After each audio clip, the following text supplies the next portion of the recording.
maybe getting the infection from a boy their age. Thus, I propose that by putting more attention into how we educate young men, we can make a difference in the sexual health of an entire generation. So what is it exactly the work that I'm doing? I'm actually conducting this semester and for the rest of the academic year in-depth group interviews exploring how young men interact with resources for sexual learning. So in about groups of either 2 to 8 young guys, all college-aged, for 45 to 90 minutes we sort of sit down and talk through 4 different themes. The first being where young men learned about sex and relationships from. Anything, anyone, anywhere. And the conversation usually begins like this presentation, with sex ed curriculum from people's high schools. But what separates this project from past research is that it really tries to explore books, websites, friends, family, really anywhere you can think of that you learned about sex. I'm trying to consider what boys thought was available to them. Second, I'm examining what they thought of these resources. Did they have the information they want? Did it make sense to them? Did it seem helpful? Third, how these resources affected their experiences with sex and romantic relationships. So, did their knowledge that they gained from high school class about condom use affect what happened to them in the bedroom? Did learning about STIs keep them from having sex with any potential partners?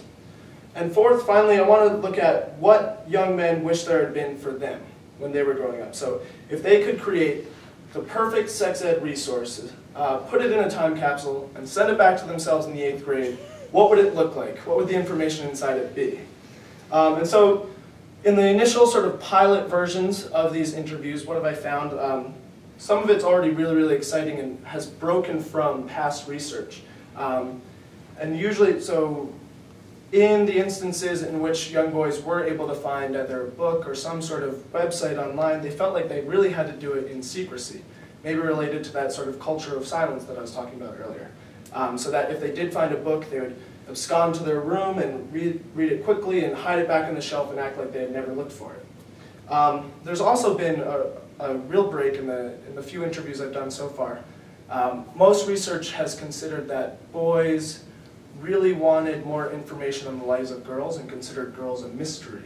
But what I found in the first pilot version of this study is that guys are really unaware of the experience of other guys. You hear the bragging in the locker rooms and whatnot, but you really don't know what's going on with their bodies, what they like or don't like in sexual encounters.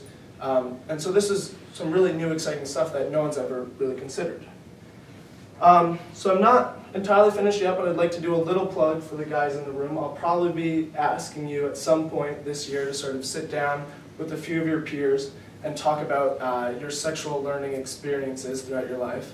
As well as the ladies, any guys you know and could recommend. Natalie, I'll probably be hitting up your freshmen. But anyway, back to the bigger picture. What do I want to come away from this research from? Basically, I'd like to produce something to share with the greater community of sexual health educators, a form of recommendation for how future efforts could be better equipped to get information regarding sexual health and healthy romantic relationships to young men. I want to come up with, more importantly, a recommendation on how these efforts can get young men the information that's important to them. Thanks, and I think we'll open it up to questions.